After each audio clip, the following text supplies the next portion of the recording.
thought this would be a good time to talk a little bit about scouting. The draft's coming up, the lottery's coming up, and we know all about Victor Wembanyama, and we know about Scoot Henderson. These guys playing in the G League. But tournament time seems to be one of the most chaotic times for scouts, for front offices, and for draft boards. So I kind of want to talk a little bit to you guys because you've been inside these rooms during this time of year. What the hell is it like as an NBA team looking at draft prospects playing in the tournament? I mean, I know that there are definitely guys that go on these runs. They get on a heater in the tournament and the draft stock goes through the roof. Kemba Walker was probably one of those guys, right? One of the most memorable postseason runs in college basketball history for one guy. I think Kemba's was still pretty high up. He was a good player already. It was high up on boards. It just kind of helped with that. I don't know about Seth's experience with it, but just in my run, it was actually busier during the conference tournaments. A lot of our scouts would be out at conference tournaments. Here's the thing about the NCAA tournament for scouts. They don't get the great seats that they do for games during the season, even the conference tournament. And that's probably a good thing because you want those seats to go to the fans. Like that's, I think, part of it too, is the NCAA tournament does a good job with that stuff. So a lot of our scouts stayed home. And, with the Clippers, we just basically turned the war room into NCAA Central and had every game on TV, and everybody, the front office guys would all pile in and watch from there. To Mo's point about the conference tournaments, I got to go scout conference tournaments. That's how spread out we were. They of course sent me to the Ivy League tournament because, on brand. But my thought is how the NCAA tournament is from a scouting perspective. Are you an org with a good scouting process or a bad scouting process? If you have a good scouting process, you almost don't care about the tournament. Maybe there's a Gordon Hayward or someone like that who's at like a smaller school and isn't getting the game-to-game level of competition, and maybe you try to glean something from that. But for the most part, you're only gonna trick yourself by a guy having a big run and kind of he's a winner. The recent example of it is Jalen Suggs banks in a half-court shot, and all of a sudden he has this winning gene, and that should shoot him up draft boards. When it's okay, we're indexing on the wrong things if that affects anything at all in the draft process. So I think if you know what you're doing, you're kind of done and you're just kind of watching because it's fun. If you're scrambling, then you're paying a lot of attention, and that's how you fool yourself because you're getting just a snapshot of a guy.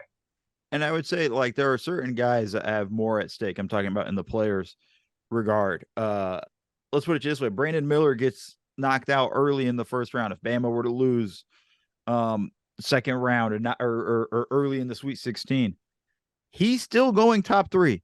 It's not, off court stuff aside. But in terms of the on the court basketball stuff, it's not going to change anything, for him. Whereas there are other guys, Jalen Suggs is a great example, Gordon Hayward, where a deep run where they have really impressive moments, and especially guys that are playing in mid majors that start playing against tougher competition. I think it helps a little bit in that end. But I think ultimately when it comes to drafting, and we'll talk more about this in the draft, this is all part of a puzzle. It's a small piece to the puzzle. That's really kind of the deal. And you can kind of overrate it the way Seth talked about it, where you get too hyped on a guy because he had this unbelievable run. And now you've drafted a player where you're like, I'm not sure he can play. Well, let me ask you guys this, because I don't think that the top of the draft is going to change at all, really, from this. Number one, a lot of the top 5, 6, 7 guys aren't even in the tournament. Right. They're not playing NCAA basketball, which is in and of itself a unique situation and very new, and probably what the future is looking like. But what about fringe guys who are back half of the second round? Can they play themselves up into the first round? Could a guy who's maybe undrafted play himself into the back half of the second round? Or how often do guys who might be second round picks play themselves into being undrafted free agents because a team says, hey, don't go to the combine, don't go to any of these other showcase events, don't work out for anybody, and we got a contract waiting for you. We'll have you signed up before Summer League.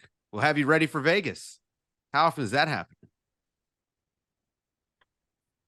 Anytime that happens, I think that's an indictment of the process. I agree. Yeah. That like if you have to wait to the tournament to, oh well, look at this guy. Where have you been?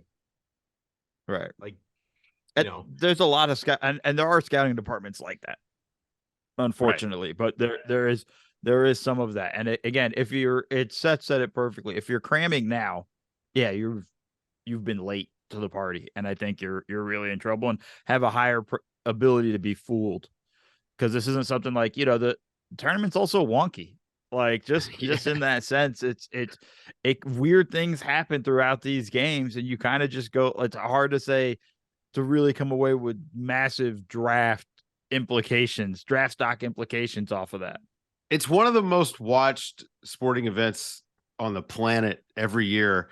And you never know how guys are going to respond to that when they're out there. And this is any big kind of tournament like this, right? Like the World Cup is like this, but the Virginia game, the end of that Virginia game was one of the craziest finishes I've seen, where, the guy gets trapped, and he's probably been trapped like that a million times playing basketball. And it just so happened that this time was the first round of the NCAA tournament, and he throws the worst pass he's probably thrown in his life. They'd have been better off if he just threw it out of bounds. It's true. Or kind of jump ball. Sorry. You're giving me flashbacks to one of my high school coaches. You're gonna throw that pass, throw it in the stands. At least we get back on defense. And so, yeah, you're absolutely right. I just guys do play themselves up, and you get Steph Curry, he went on this run, that goes to show. But for every Steph Curry, there's a Johnny Flynn, and I had Johnny Flynn was the Big East tournament, not the NCAA tournament, but it's still kind of the same dynamic. So there's, sometimes guys work out, sometimes they don't, but the tournament isn't the thing that's going to tell you why.